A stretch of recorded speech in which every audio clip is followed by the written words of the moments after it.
adanya ya buku paket maupun buku LKS dan lain-lain itu Pak Dokter.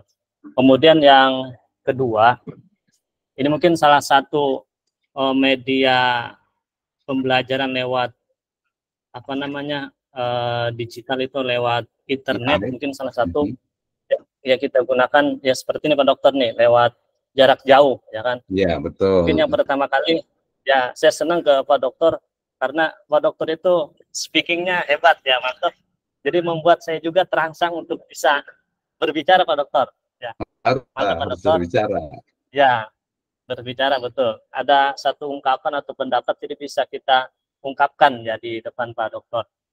Kemudian mungkin ada baiknya Pak Dokter gini, ketika ya mungkin kemarin saya kunjungan dengan Pak Ahmad Firdaus, itu ternyata ada beda Pak Dokter ketika kita bertemu saling berhadapan itu, jadi ada perasaan gitu Pak Dokter, jadi ada hawanya gitu Pak Dokter, jadi lebih senang gitu ya, komunikasi pun lebih lugas kita Pak Dokter ya.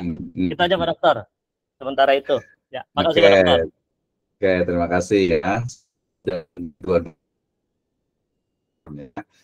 Di respon yang kedua, ya pertama adalah karena mindset atau mungkin cara berpikir kita itu memang ya terbawa lebih kurang ya 20-30 tahun berselang gitu ya, sehingga kemudian ya belum terbiasa beradaptasi dengan model yang komunikasi virtual seperti ini ya. Jadi kita pun anggap itu nggak biasa, tapi kita harus membiasakan diri. Saya ngelihat di sini ada Ustaz Hasbi Allah ngelihat gitu ya, fotonya, ya udah kita anggap saja memang ada di depan kita gitu ya. Jadi jangan juga kemudian jauh, jadi perasaan itu jadi jauh terus, padahal nggak, harusnya biasa aja gitu. Jadi ngobrol aja kayak orang gila atau ya, enggak juga, karena kan ada orangnya kelihatan, itu mindset kita gitu ya. Kalau kemudian juga perasaan kalau ketemu langsung itu lebih apa ya, lebih dekat gitu ya, atau mungkin lebih komunikatif, sebenarnya enggak juga gitu ya, enggak juga. Jadi dengan perkembangan teknologi sekarang itu ya kita ngobrol aja biasa kayak orang di depan ininya. Nah dari situ kemudian kita bisa kembangkan ya. Saya mungkin termasuknya agak sedikit tadi terbuka dalam artian itu nggak mesti juga harus ketemu gitu ya, nggak mesti gitu. Bahkan saya beberapa kali ngajar itu ya untuk ujian proposal tesis gitu. Ini kan kayaknya rencananya nih ya untuk kelas B1, 2, 3, dan 4 itu kemungkinan ujian proposal tesis itu juga pakai online. Gimana coba ujian proposal tesis sampai ke ujian tesisnya nanti online. Jadi kita harus membiasakan diri gitu ya, harus membiasakan diri seperti itu gitu ya. Ya walaupun kalau yang mau datang ke kampus ya ahlan wa sahlan gitu ya, mangga gitu, sangat terbuka sekali. Ya mungkin karena masih belum terbiasa, tapi kalau saya sendiri ya kita dibiasakan gitu ya, dibiasakan. Dan saya yakin anak-anak kita itu, mungkin ada yang tahu ya, anak-anak yang suka main game online misalnya gitu ya, mereka itu ngomong di depan layar gitu sama teman-temannya itu ya udah kayak teman beneran, memang teman beneran gitu. Jadi udah nggak lagi bilang oh kita kan jauh gini-gini, udah nggak ada tuh, udah nggak ada gitu. Jadi ya udah kayak teman biasa gitu. Nah itu yang pertama gitu ya. Jadi ya nggak apa-apa bahwa ada beberapa orang tuh yang ini yang lebih dekat gitu, istilahnya itu lebih paham gitu ya. Di sisi lain ya, ngobrol aja gitu ya, waktu kita apalagi agak cukup panjang, jadi bisa lebih intens juga gitu ya. Nah, kayak itu yang pertama. Yang kedua tadi terkait dengan infrastruktur, tadi sempat dibahas juga sebenarnya ya, walaupun ada dua jawabannya. Jawaban pertama adalah kepala sekolah, owner ataupun juga penanggung jawab dari lembaga yang berpikir terbuka, pasti mereka juga akan merespon setiap perkembangan yang ada. Ya biasanya kalau belum terrespon dengan baik itu biasanya karena mungkin terkait dengan keuangan atau pembiayaan, ya. Tetapi ternyata kompetisi ataupun ya kita sebut persaingan antar lembaga pendidikan itu juga menjadi sebuah kondisi, sehingga mau tidak mau sekarang itu rata-rata, walaupun nanti kayaknya mungkin akan berubah, bukan lagi setiap kelas itu ada proyektor ya, tetapi di setiap kelas itu ada layar ya. Dan layarnya itu mungkin bisa dilipat gitu ya. Kalau mau bawa pulang, kalau udah selesai kita lipat, bawa pulang layarnya gitu kan ya. kita coplok gitu ya, itu layar udah itu. Dan tadi termasuk juga internetnya. Nah sekarang ini apalagi perguruan tinggi ya, kampus yang nggak pakai wifi, udah ditinggalin. Atau mungkin kampus yang istilahnya itu nggak ada AC-nya gitu ya, atau mungkin panas gitu ya, orang juga pasti ya dia tetap berjalan, tapi masa berikutnya pasti akan berkurang.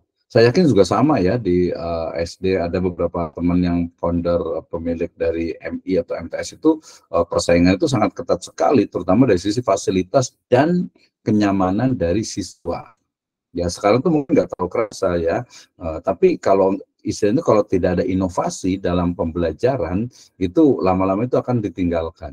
Ya, kemarin ada mahasiswa kita juga yang ngajar di satu sekolah MI, tetapi MI plus. Nah, saya pernah dengar ada MI plus. Ada Pak Dokter. Cuman Kayak di gimana sini tuh? kita banyaknya itu SDIT Pak Dokter di Kota Bekasi mah. Oke, Ya. kalau MI plus pernah dengar? Belum ada. Jadi dia sebenarnya jadi pertama belajarnya tidak di kelas, itu caranya juga sangat sedikit, sengaja dikurangi, kemudian proses belajarnya juga berbeda dengan yang lainnya. Saya juga punya teman di Bandung, di Soreang itu dia punya sekolah juga, ya, dia juga sama berbasis kurikulumnya berbasis apa namanya itu ya, jadi problem solving, ya, jadi menuntut kreativitas dulu itu ya. Nah itu ya, jadi kembali ke tadi jawaban pertama, yang pertama kebijakan. Saya yakin kebijakan dari atasan, kepala sekolah, online sebagainya, ketika dia lihat bahwa memang kompetisi, kemudian kebutuhan dan juga keinginan dari siswa dan juga guru itu pasti akan menyesuaikan, pasti akan melakukan tindakan-tindakan, melakukan kebijakan yang memang mengarah kepada adopsi dari teknologi. Ya kalaupun belum, biasa terkait dengan ya mungkin keuangan, infrastruktur dan sebagainya. Itu yang pertama. Tapi jawaban yang berikutnya lebih penting lagi, yaitu seorang guru. Ya, seorang guru itu dituntut untuk kreatif, dan kreatifnya itu berbasis kepada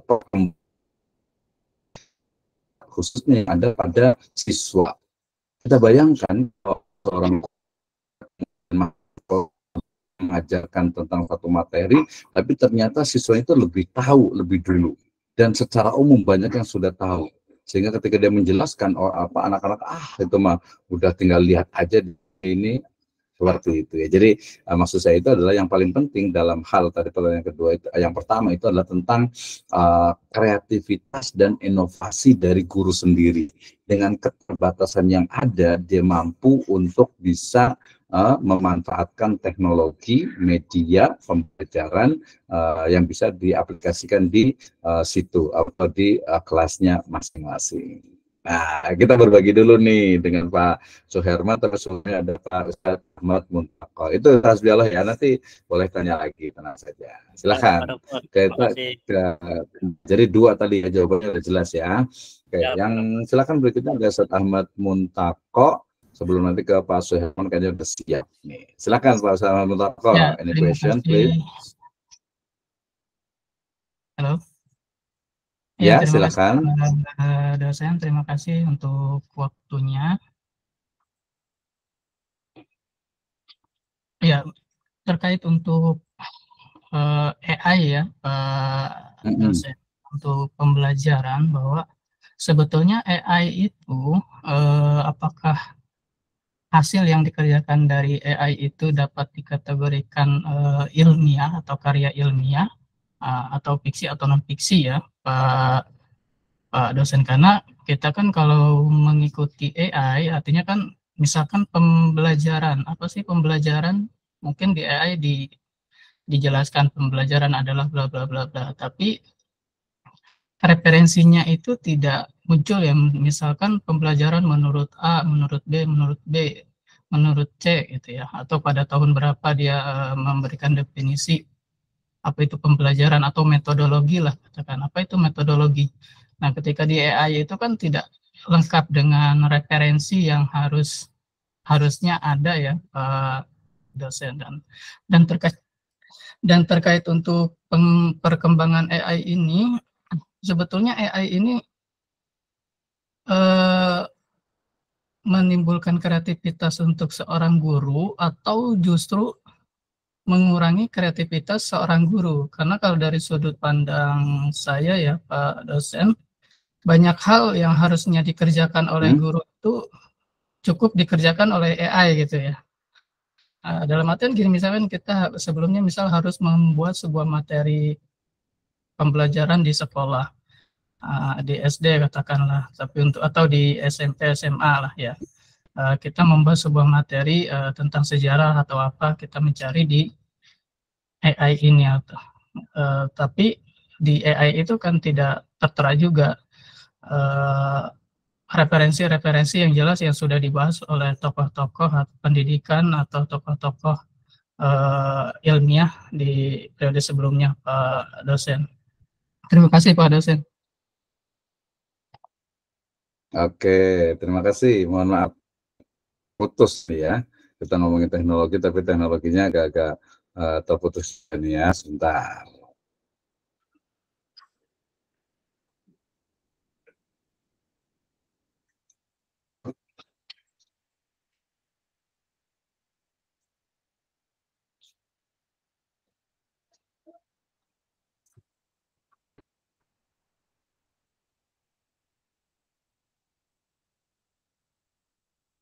Ya, baik, terima kasih. Nah, jaringannya agak putus. Ya, jadi kita ngomongin tentang artificial intelligence. Sebentar.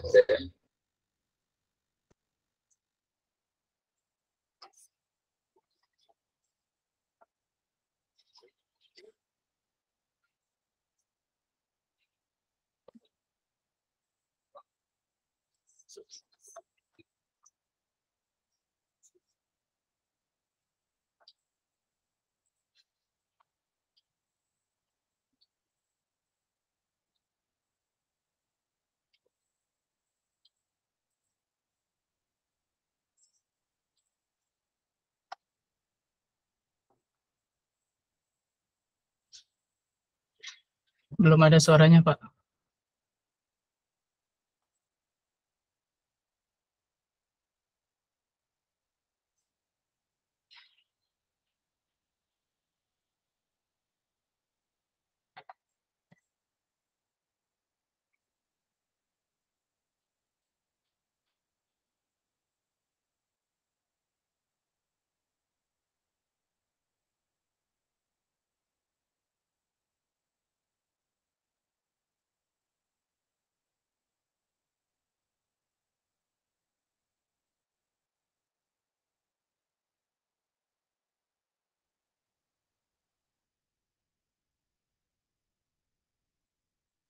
Oke, terima kasih. Mohon maaf ya. Ini saya keluar lagi dari yang ini lagi. Baik, terima kasih untuk Ustadz Ahmad Muntaqo ya, pertanyaannya menarik sekali dan pertanyaan ini sudah sering sekali ditanyakan ya oleh para pengguna AI di awal ya, dan juga ini kemudian langsung direspon oleh pengembang dari AI itu sendiri ya, sehingga saya sudah buka di sini. Ada pertama adalah Jenny.ai ya, kemudian yang kedua itu adalah site.ai ya, ada site.ai ya.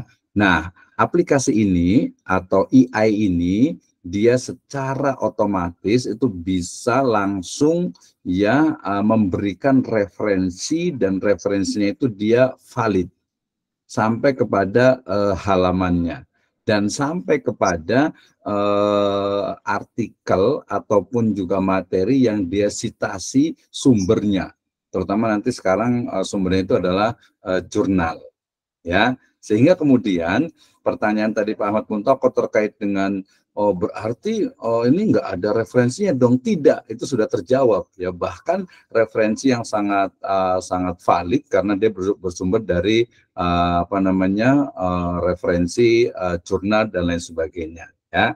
Oke, ini saya buka di ini, nanti boleh dicoba di video saya di YouTube saya juga ada tentang AI-nya Jenny.ai ya. Kemudian yang kedua juga bisa menggunakan juga citasi juga sama. Jadi cara kerjanya begini, cara kerjanya ya adalah dengan sumber referensi yang sekarang itu hampir semuanya sudah online gitu ya, sehingga kemudian mesin AI itu dia mampu untuk menjawab mampu untuk membaca berbagai aplikasi atau berbagai data ada di internet itu sendiri ya, sehingga kemudian referensi yang ada itu bisa diambil dan kemudian juga sumbernya itu diarahkan juga ditunjukkan kepada kepada yang menggunakannya itu. Dan kalau di Genie.ai itu sangat mudah, tinggal klik pernyataan yang kita tinggal highlight ya, kita blok istilahnya itu yang akan kita cari referensinya, klik kanan kemudian cite. Nah, kemudian kutip. Nah, dari situ kemudian akan keluar semuanya. Nah, kalau kekurangan di Genie AI ini kan dia pakai bahasa Inggris. Tapi kemudian dengan adanya Google Scholar juga itu juga Google Class Translate itu juga akan sangat memudahkan sekali.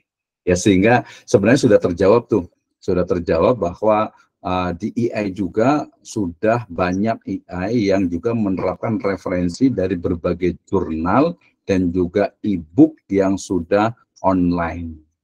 Nah, gitu ya. Nanti boleh cari di YouTube, banyak sekali itu. Itu yang pertama.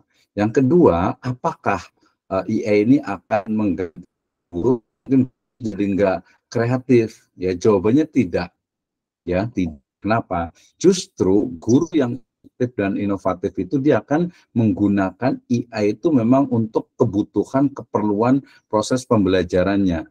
Kalau yang males mungkin iya gitu ya. Yang males mungkin dia langsung udahlah dari IA saja nggak perlu dilihat lagi. Nah, jadi ini pertanyaan di awal perkembangan AI juga. Jadi pertanyaannya itu adalah apakah AI itu akan istilahnya itu akan menghilangkan fungsi dari manusia? Ya guru misalnya, jawabannya tidak. Kenapa? Justru ya AI itu akan diatur oleh manusia, kemudian manusia yang sudah istilahnya itu tergantikan perannya akan mengoptimalkan lagi otaknya, kecerdasannya untuk membuat AI yang lainnya ataupun juga untuk mengembangkan AI yang sudah ada. Jadi kita sebagai manusia gitu ya, tidak perlu khawatir dengan perkembangan dari AI. Justru ya manusia-manusia yang inovatif, kreatif itulah yang akan justru menguasai AI itu. Nah, ya tadi kalau ada memang manusia-manusia itu yang akan terlindas oleh zaman, ya terlindas oleh zaman dalam artian itu AI sudah berkembang, kemudian dia tidak mengikuti perkembangannya, sehingga kemudian ya udah akhirnya dia mau untuk bekerja juga mungkin susah, untuk mengajar juga terlalu kolot gitu ya dan lain sebagainya. Nah, gitu ya. Jadi ada, tapi secara umum bahwa perkembangan dari AI itu akan memudahkan guru yang kreatif dan inovatif ya. Kenapa? Karena ketika dia menggunakan, ketika kita melihat, misalnya dia melihat misalnya, kemudian dia akan menganalisis. Ini juga pentingnya ilmu. Ya, jadi bukan hanya dari AI saja. Makanya tadi saya nyebutnya bukan hanya sumber, tetapi juga media. Kalaupun dikatakan sumber, dia kan perlu adanya cross check, gitu ya. Tetap saja manusianya itu ya sangat perlu, ya bahkan vital sekali manusia itu untuk menghadapi AI itu. Misalnya tadi ya kalau di pendidikan agama Islam materinya itu ya nggak bisa mengandalkan semua dari AI, tetapi itu akan sangat membantu ya mungkin sampai 80-90%. Nah, itu ya. Jadi guru-guru yang tidak kreatif, tidak inovatif, tidak adaptif ya akan terlindas oleh zaman. Ya anak-anak itu juga nanti akan kering gitu ya, nggak terlalu suka gitu ya. Nah kita mau tunjukkan. Nah berarti kita ini usah apa nih misalnya nih ya, saya boleh share screen ya. Saya share screen, bentar. Sambil nanti gantian ya Pak Suhel, tadi mau nanya nih kayaknya tadi ini ya. Bukan nanya lah, kita harusnya sharing nih ya. Nah kita sharing. Sebentar, saya share screen. Oke. Nah, kalau ini saya buka yang pertama itu adalah Genie.ai ya. Saya buka yang ini, yang Genie.ai. Oh enggak, dia nggak bisa nih. Dia apa? Sharingnya itu berubah. Jadi sharingnya itu saya pakai Windows, kemudian saya langsung pakai ini aja ya. Jangan pakai Jenny, saya pakai yang ChatGPT aja. Ya, sebentar. Nah, ini ada 3 pilihannya. Saya pakai yang ini. Nah, mudah-mudahan kelihatan. Sebentar. Kelihatan ya. Nah, ini adalah ChatGPT yang versi ini. Jadi dia sudah support ke suara, ya. Kemudian juga bukan hanya ini, dia nyambung sekali dengan misalnya nih, ya nih di sini ya. Apakah artificial intelligence akan menggantikan fungsi guru?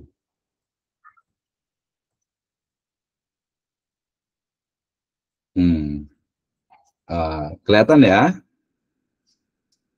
Kelihatan dosen, Pak dosen, Pak dokter. Kelihatan. Iyalah, secepat itu gitu. Padahal ini ada masalah tuh. Nah, sekarang gantian nih. Ada yang mau nanya nggak nih? Mau nanya apa? Kita tanyakan ke sini. Oh, kita ini dulu ya. Saya hentikan presentasi dulu. Kita yang lain dulu nih. Kita kan diskusi nih ya. Nah, itu tadi contohnya saya itu boleh. Saya kan Ustadz Ali Sadikin.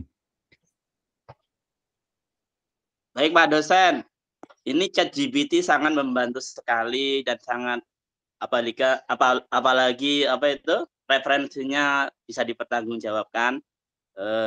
Bagaimana ini dengan ChatGPT ini bisa menampilkan slide-slide gitu, istilahnya kayak PPT begitu Pak, bisa nggak Pak? Oke, terima kasih ya. Nah, kalau itu sebenarnya ChatGPT juga bisa, dia langsung ke poin-poin, dia ke kontennya. Kan kalau ChatGPT itu dia basisnya adalah teks gitu ya, jadi bukan ke desain. Nah, kalau mau pakai pakai AI yang menggunakan PowerPoint atau lebih tepatnya sebenarnya slide ya, AI untuk PowerPoint gitu ya, itu lebih dari 10 ya, lebih dari 10 AI yang bisa digunakan. Dan kemarin saya Ahmad Firdaus sudah pakai ya, pakai Gamma itu. Tadi saya juga pakai Gamma itu ya, pakai Gamma. Jadi pakai gamma.ai Ustadz Ali Sadikin. Itu kontennya, kemudian desainnya itu sudah dibuatkan. Coba kalau pakai laptop boleh buka di Gamma. Ini ya, gamma.ai. Sebenarnya bukan cuma Gamma aja ya, ada misalnya itu di sini disebutkan itu Slide Go ada juga. Ya lebih dari 10 ya, lebih dari 10, bahkan kalau di tirta.id itu ada 15 rekomendasi AI untuk membuat PPT presentasi. Ya, ada presentation.ai gitu ya. Jadi ya gampang banget gitu ya. Yang paling gampang saya gunakan itu Gamma. Ya, jadi 5 menit kali ya. 5 menit. Saya di video saya sudah buatkan nih. Atau boleh juga nih ya, saya kasih contoh nih ya, biar langsung juga nih sekilas nih ya, sambil menunggu yang lain. Ya, saya buka yang Gamma. Bentar. Nah, oke, saya mau share screen dulu. Bentar. Udah ada tadi sebenarnya ya. Oke, saya buka yang Gamma. Oke, kelihatan ya?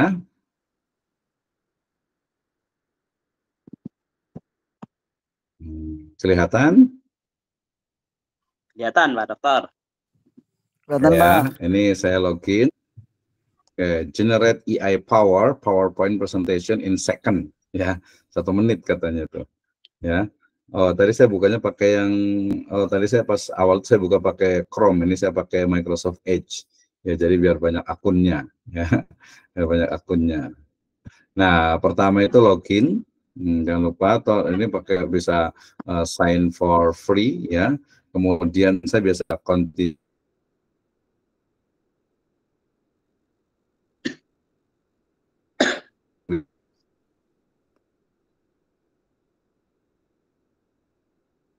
Saya di Google, saya ambil ya, jadi mulai dari awal juga nih. Ya, jadi kita buat apa yang mau dibuat presentasi apa Ustaz? Tadi Ustaz Ali Sadikin mau buat presentasi tentang apa nih? Coba tes. Tentang mungkin ibadah haji. Dari sisi apanya nih? Mungkin tentang apa manasiknya atau ininya. Yang lain juga boleh sambil buka nih, ya sambil belajar bareng-bareng. Ya bareng-bareng nih kayaknya di.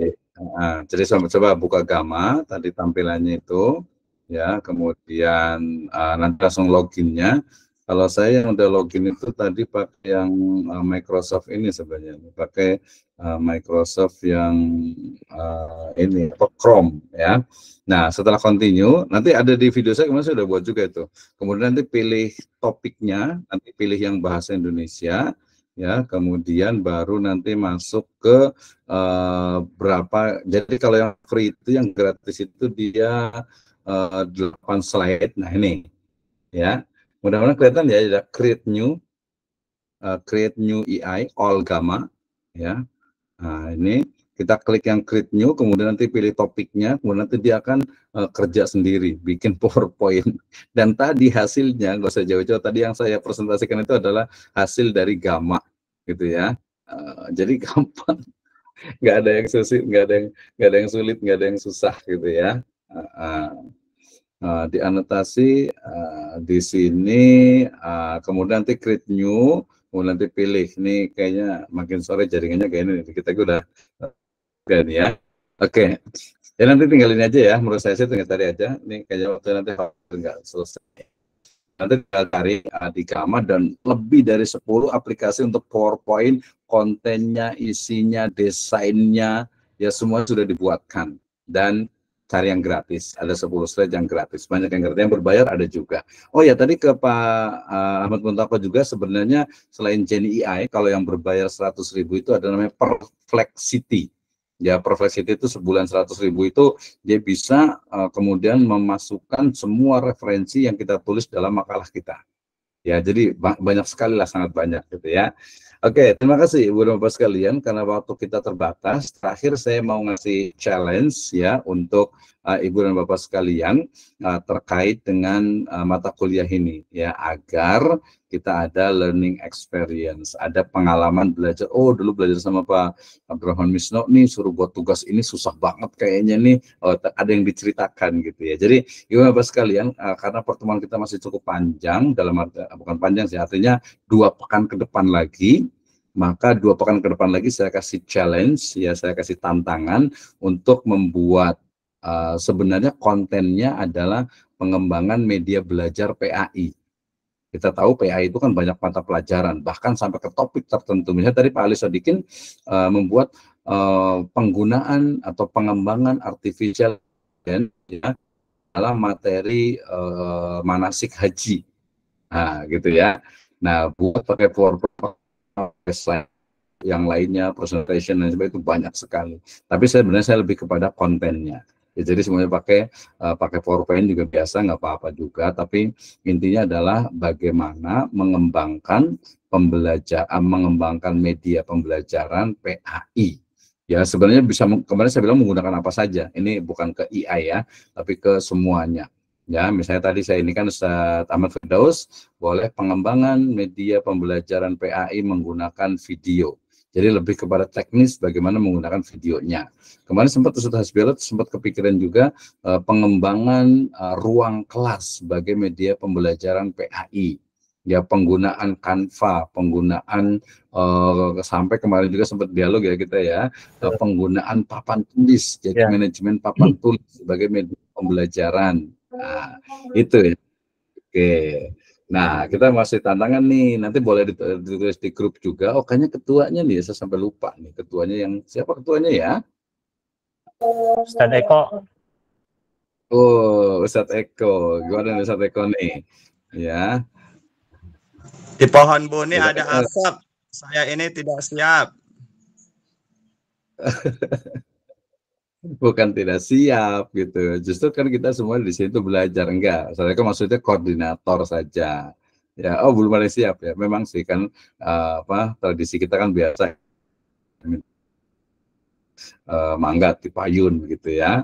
Ya sebenarnya sih kalau semua jadi udah dewasa. Lebih cocok Ustaz Hasbi Allah, lebih cocok. Sebenarnya sih siapa aja lah, kalau nggak usah pakai ketua juga nggak apa-apa, yang penting semuanya bertanggung jawab terhadap diri sendiri lah gitu ya.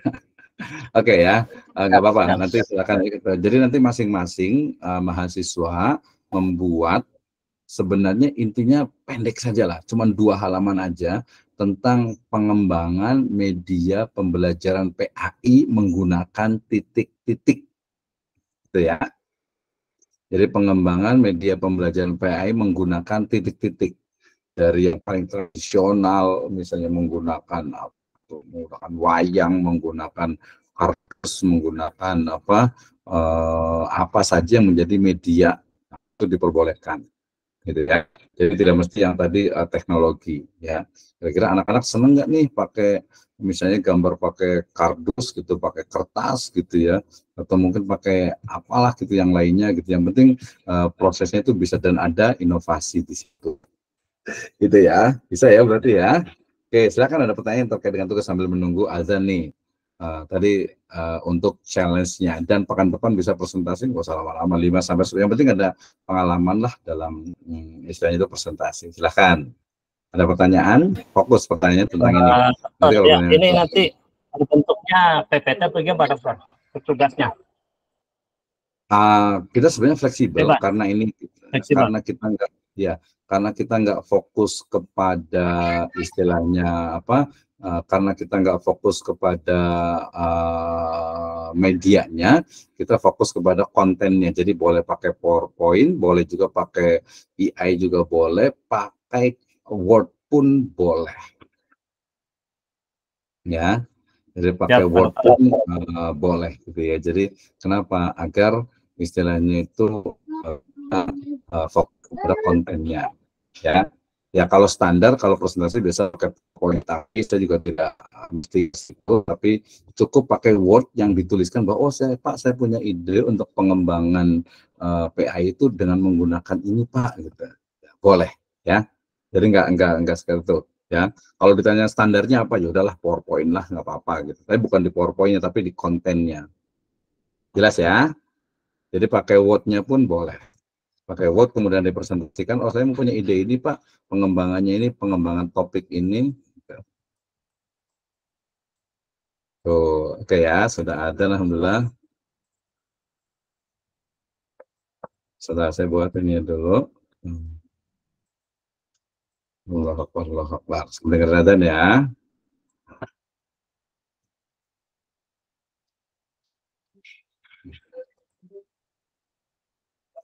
Ya. Allah.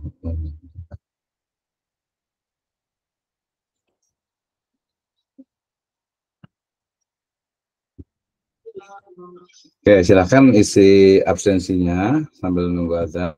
Kita ini kan cukup.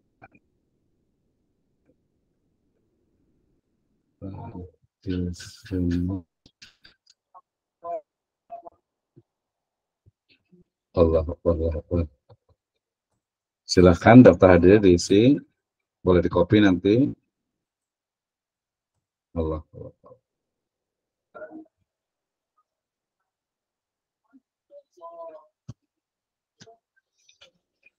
Ya, sebenarnya ini baik Ibu Nabaskan, terima kasih banyak atas waktunya. Ya, insya Allah kita lanjutkan di pertemuan 2 pekan yang akan datang. Dan nanti mungkin bisa komunikasi di WhatsApp, di grup ya, untuk challenge-nya, agar ada pengalaman dalam kuliah kita ini. Semampunya saja ya. Jika lupa kayak susah, ya udahlah, penting hadir gitu ya. Demikian, wallahu alam bisawab. In wajadtum khata'an fahuwa minni, in wajadtum sawaban wa huwa minallahi azza wa jalla. Nahtatim bilhamdalillah wa doa kafatul majlis. Alhamdulillahirabbil alamin. Subhanakallahumma bihamdika